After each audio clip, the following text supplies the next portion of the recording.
Assalamualaikum warahmatullahi wabarakatuh.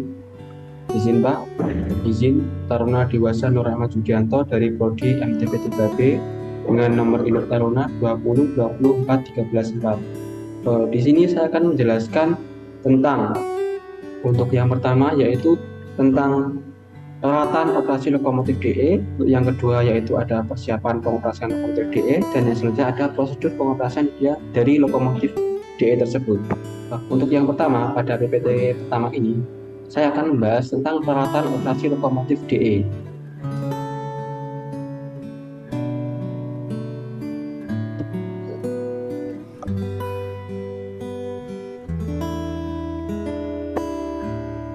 Oke, untuk yang pertama yaitu ada tata letak peralatan lokomotif DE untuk series C201 atau CC203. Nah, untuk skema penempatan dari peralatan lokomotif DE sendiri dapat kita lihat pada PowerPoint.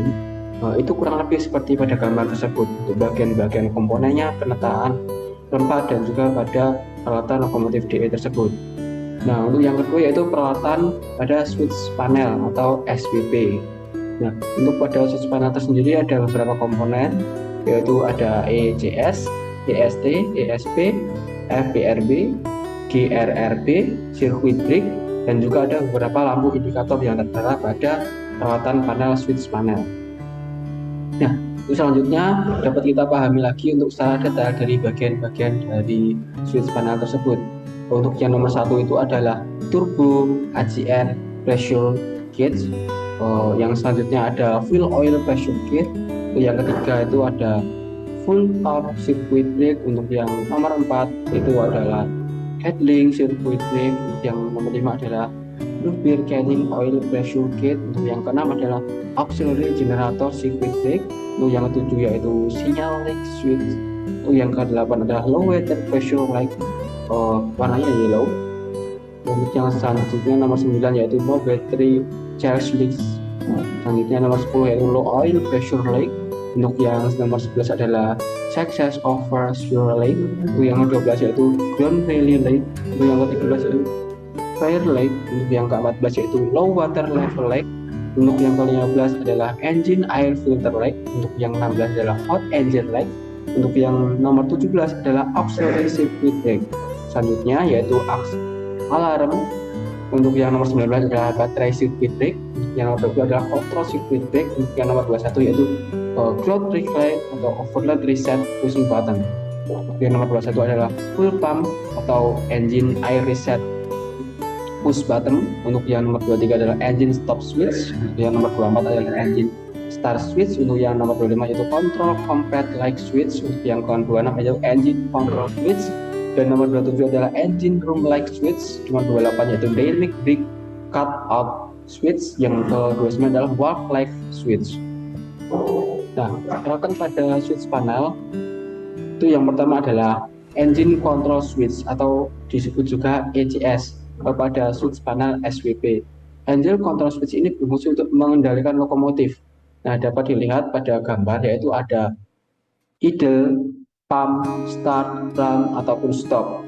Untuk skala ECS mempunyai posisi atau kedudukan sebagai lokomotif CC 20101 38 yaitu lokomotif CC 201 3972. Untuk yang selanjutnya yaitu ada lampu indikator pada switch panel. Lampu indikator yang terdapat pada switch panel terdiri dari lampu utama. Lampu utama itu lampu untuk tanda atau indikator apabila lokomotif mengalami yang pertama adalah tekanan minyak pelumas rendah. Yang kedua yaitu tekanan air pendingin rendah. Yang ketiga yaitu selubung engkol tekanan kelebihan atau COP crackers over pressure. Untuk yang keempat yaitu pengamanan api. Yang kelima adalah mesin panas. Yang keenam ada saringan kertas kotor. Yang selanjutnya yaitu ground power atau hubungan sekat. Nah, peralatan pada kontrol standar atau master control itu dapat dilihat pada gambar ini. Ini sudah dijelaskan dengan detail. Yang pertama, bagian kanan bawah itu adalah pedal Redman, digunakan untuk mengetahui atau memastikan bahwa masinis tetap terjaga, apakah masinis itu mengantuk atau sedang melakukan kegiatan lainnya. Jadi, alat ini berfungsi untuk memfokuskan masinis supaya masinis itu tetap fokus pada perjalanan kereta api yang dilakukannya. Selanjutnya, yang bagian kanan ada beberapa sektor lampu utama. Ada juga reverse handle digunakan untuk mengatur arah kereta, apakah kereta akan maju, mundur, ataupun netral. Selanjutnya atasnya dari reverse handle yaitu ada throttle handle digunakan untuk pedal tenaga, tuas tenaga untuk menjalankan kereta api. Selanjutnya yang di atasnya adalah dynamic brake. Dynamic brake handle sendiri berfungsi untuk melakukan pengereman saat kereta berjalan.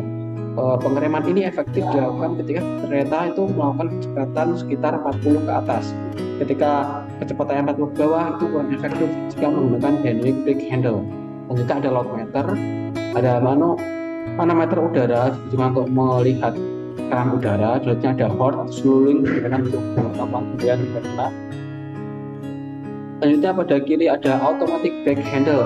Nah, automatic brake handle ini digunakan untuk melakukan pengereman. Yang mana pengereman ini ketika kereta api dilakukan bergandengan atau kereta api ini sedang menggandeng kereta-kereta lainnya atau dirangkai dengan rangkaiannya. Selanjutnya ada independent brake handle digunakan untuk handrem atau digunakan melakukan pengereman saat lokomotif ini melakukan perjalanan sendiri. Selanjutnya bagian bawah ada lampu indikator PC open atau wheel slip. Nah, yang selanjutnya yaitu peralatan pada kontrol standar master control, yaitu yang selanjutnya adalah manometer udara. Nah, seperti yang saya sebutkan tadi, manometer udara itu digunakan untuk melihat tekanan udara. Manometer sebelah kiri, jerom merah yaitu main reservoir dengan standarnya 125 sampai 140 PSI. Untuk selanjutnya adalah jerom putih yaitu Equilis reservoir yang mana standarnya ada 70 PSI atau 5 kg per cm kubik. Untuk yang manometer sebelah kanan yaitu jarum merah brake cylinder 3,2 kilo per meter per cm persegi. Selanjutnya ada jarum putih yaitu brake pipe 70 PSI atau 5 kg cm. Selanjutnya ada load meter atau untuk lingkaran luar yaitu motoring. Hijau normal maksimal 450 am. Selanjutnya adalah kuning, hati-hati tidak boleh jalan batasi waktu. Selanjutnya merah adalah bahaya atau daerah yang dilarang. Untuk yang lingkaran dalam atau braking, untuk hijau yaitu normal, untuk yang merah yaitu bahaya, daerah yang dilarang.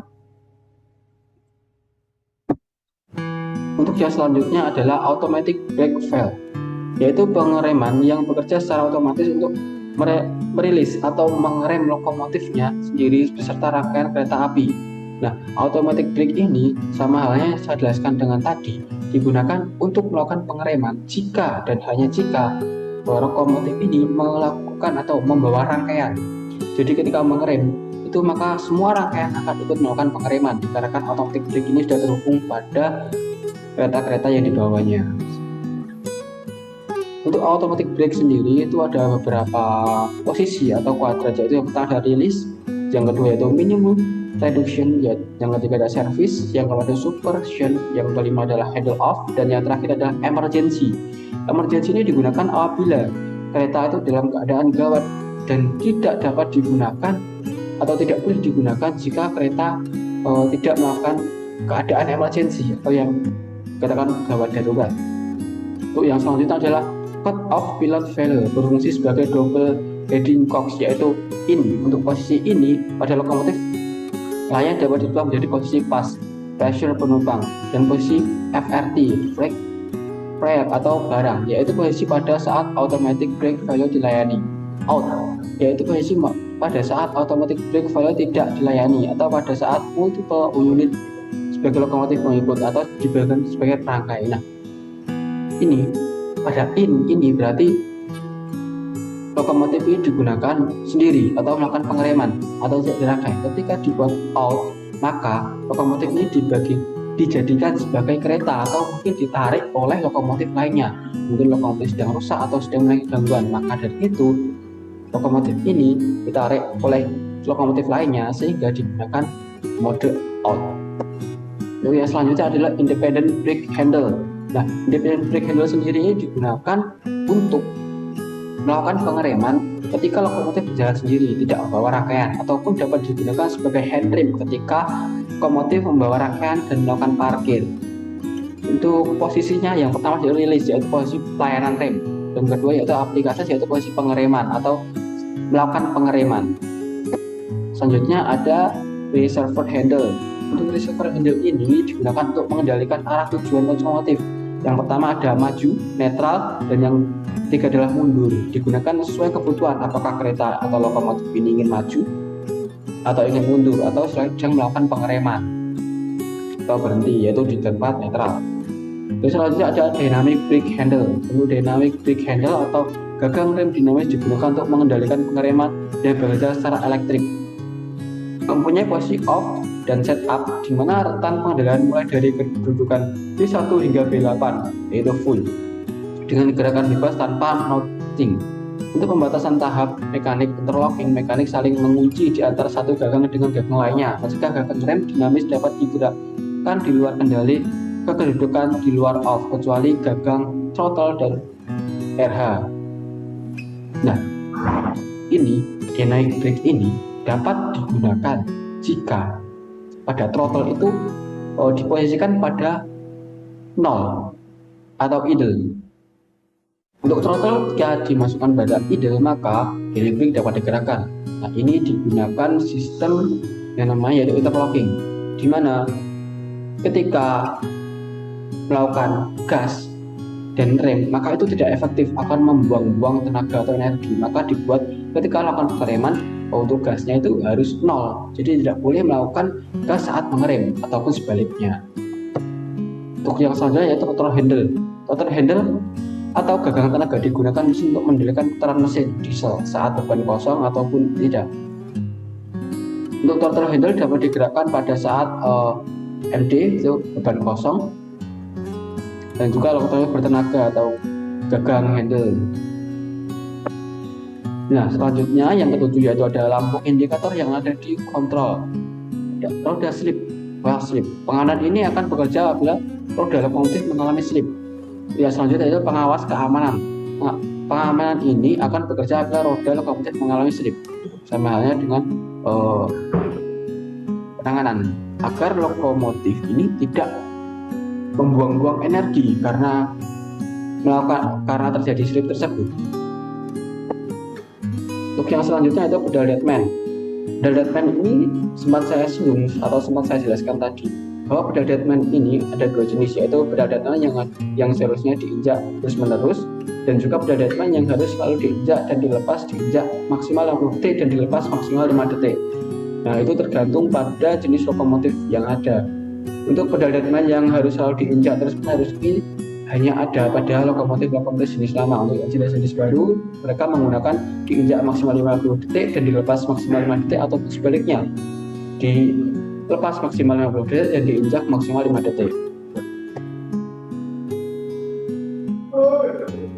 Mungkin itu yang dapat saya jelaskan mengenai materi yang pertama ini, yaitu materi pada perawatan operasi lokomotif DE.